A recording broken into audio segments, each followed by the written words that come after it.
Mr. Deedat, I must admit that you know the scriptures very well, but you don't understand them. Mr. Deedat, I don't proclaim to have to answer your questions, but I would like you to explain two questions. I'd like you to explain two issues, to me. And that is the first one, when Peter walked on the water to Jesus, then he sunk into the water. Jesus stooped down to help him, and then when they both got into the boat, according to the Bible, it says that they worshipped him in categorical English.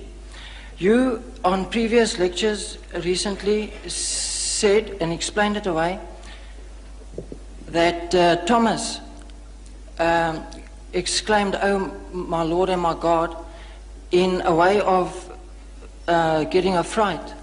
But in a case like that, I'm sure that Jesus would have rebuked him, knowing the law of the commandments, don't take the name of your God in vain, because that would be clearly taking God's name in vain. Would you kindly just explain it to me?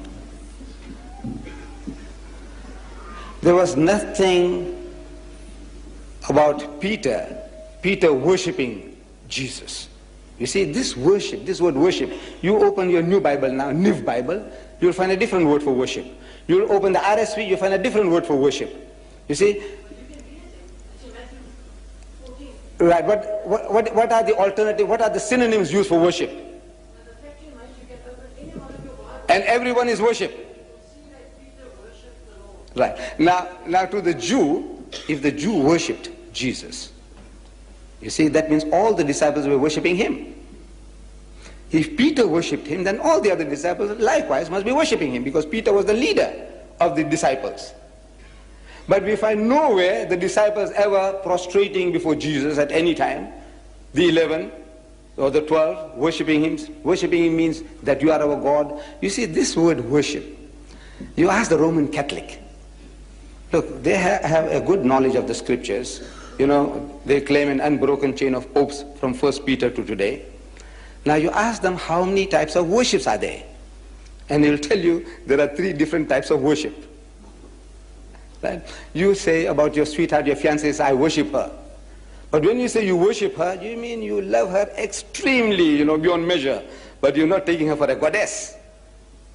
Look, this is an expression we use commonly. It says, you're worshipping the guy. It says, money my God, woman my guide, says the Frenchman. We say you are worshipping money, you're worshipping women. But you don't say, money is my God, or you don't say, woman is my God. But you use the word worship. Worship is an extreme form of love. He must have been very much humiliated, and in lovingness, he must have embraced the man, which, according to your King James Version, has used the word worship. But now, if he was worshipped as God, that would be something. He said, no, look, he is our God. Then he must say so. Then we say, look, they were all worshipping him. But at no time do we hear that they ever worshipped him as a people instead of worshipping God. He's telling you, come, worship God, the Father in heaven. He's the only God. He's the real God. No time did he say, I am God, worship me. Did he? At any time, if he said, look, I am God. Yes, you can answer that. If he said, if he said, I am God, this is the claim I made, I think. No good. You see, I made a claim, very simple, straightforward. If you can show me in your Bible any version where Jesus says, I am God, or where he says, worship me. Simple English I'm speaking. Where he says, I am God, I said, I'm prepared to accept him as God. If he says, worship me, I'm prepared to worship him. He must say, not Peter, not James, not Paul. He must say, I am God. He must say, worship me. Because if he is God, my salvation depends upon that. And I don't want to go to hell. I want to follow him. Now that is just, may I interject you there? That's the very point of issue there. Now, you are describing mannerisms of worshipping where the Bible doesn't elaborate on it all. Jesus does. But the fact remains is the disciples worshipped him in the boat. And he allowed it. And that's all it says. Jesus showed you how to worship. In the Garden of Gethsemane, If you remember, he said he went a little further and fell on his face and prayed to God. Yes, Didn't he set you an example? All due respect is, you are reading words into the Bible. You find that verse in Matthew.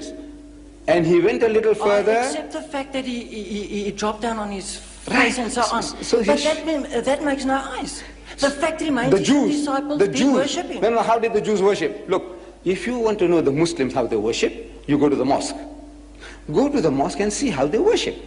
You see, Allahu Akbar, they stand, they read chapters and verses, they go into semi-bend position, they get up, they go down to the ground, touching the forehead onto the earth. This is how the Muslims worship, right? So if I said, look, this chairman or the people worship Deedat, meaning that they loved him with exceeding love. Right. But now you say worship. Now, if the people have a wrong idea, they say, look, what did they do?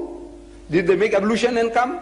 And did they fall down prostrate before Mr. Deedat? He says, no. He said, what do you mean they worshipped him? He said, no. Oh man, they were gone mad after him. Now, that's quite a different thing. You see, now you are using a word and you are explaining something else figuratively. But that's exactly what you are doing now. No, I'm not doing that. Jesus Christ and all the prophets, they had a form of worship, the Jews, which you are not following, you don't know. Look, and Abraham fell on his face and prayed to God. And Moses and Aaron fell on their faces and prayed to God. And Joshua fell on his face and prayed to God. And Jesus fell on his face and prayed to God. Look, everybody falling on their faces and praying. What is this? This is the way you worship God. Fall on your face and pray. The Pope, wherever he goes, he kisses the ground. He makes the prostration, as the Muslim does. See, maybe, I don't know, he's communing with the soil or what, I don't know. But he's doing exactly as the Muslim does. Then you might say he's worshipping the ground. He goes to Nigeria, he worships the ground there. He goes to Poland, he worships the ground there. No, he's not worshipping.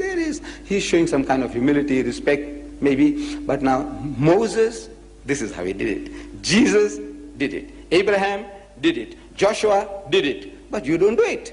So you have your own idea about worship.